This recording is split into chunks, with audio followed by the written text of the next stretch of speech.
नमस्कार। आज म महाकवि लक्ष्मीप्रसाद देवकोटाको कविता प्रश्नोत्तर वाचन गर्न गइरहेको छु। आउनुहोस् सुरु गरौँ। के हो अहो अमृत त्यो सुरदेव पान, सच्चा कमाई गरी खानु भनेर जान। शब्दहरू सरलै छ। त्यस्तै अब अर्को पङ्क्तिमा जाउँ। खोज्छन् सबै सुख सुख सुख भनी सुख त्यो कहाँ छ, आफू मिटाई अरूलाई दिनु जहाँ छ। कति गजब छ। त्यस्तै अब अगाडि बढ्दै जाँदा पाइन्न शान्ति किन हो कुन ठाउँ मिल्छ, तर्किन्छ त्यो रुखमुनि जुन साथ मिल्छ। शान्ति भन्ने कुरा कोही ठुलो कुरो खोजेर चाहिँ नि पाउने रहेन रहेछ। पानीमा भिजिरहँदाखेरि पनि एउटा रुखमुनि ओत लाग्न पाइयो भने त्यो जस्तो ठुलो शान्ति अरू केही हुनु रहेन रहेछ। लक्ष्मीप्रसाद देवकोटाजीले भन्नुहुन्छ। त्यस्तै देखिन्छ ईश कुन मन्दिरमा पसेर, त्यो हाँस्छ शुद्ध मन आसनमा बसेर। ईश्वर कुन मन्दिरमा गएर देखिन्छ त भन्दाखेरि, कुन मन्दिरमा देखिन्छ भन्दाखेरि कुन मन्दिरमा देखिन्छ। अब तपाईले आफैले नै विचार गर्नुहोस्, कुन मन्दिरमा ईश्वर बसेर हाँसिरहेको छ त, मन मन्दिरमा।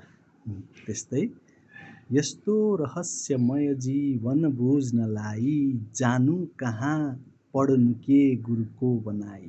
अब जीवन जगत अध्ययन गर्नलाई एउटा कोही लौरो या सहयोगी या सहयोग गर्ने कोही एउटा चाहिने गुरु चाहिन्छ।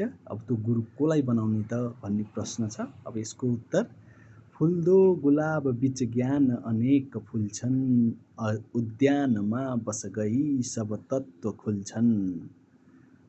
बगैँचामा गएर बस्ने रे, फुलहरू गुलाब फुलेको हेर्ने रे, त्यहाँ गएर बस्यो भने त्यसपछि के रहेछ रहस्य, जीवनको रहस्य के रहेछ त्यहाँनिर खुल्दछ रे। कति राम्रो कुरा।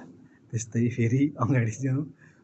कर्तव्य के छ जनको यति छन् विरोध, नक्षत्र हेरेर नभमा दिल साथ सोध। कर्तव्य के हो त, हाम्रो कर्तव्य के हो त। हामी पृथ्वीमा जन्मिसक्यौँ, त्यसपछि हामीले गर्न पर्ने कर्तव्य के हो त भन्दाखेरि, नक्षत्रहरू हेर्ने रे। नभमा भनेको आकाशमा रातिको समयमा गएर नक्षत्रहरू हेरियो भने त्यहाँनिर गइसकेपछि नक्षत्रलाई हेर्दै म को हो, म कहाँबाट आएँ त, कसरी यहाँ आएँ, त्यो वहाँ पर कहाँ छ, के छ भन्दै त्यो आफ्नो मनमा चाहिँ नि त्यो प्रश्न उत्तरहरू चाहिँ नि चलाइरहने। म को हो, म कहाँबाट आएँ भन्ने खोज गर्ने।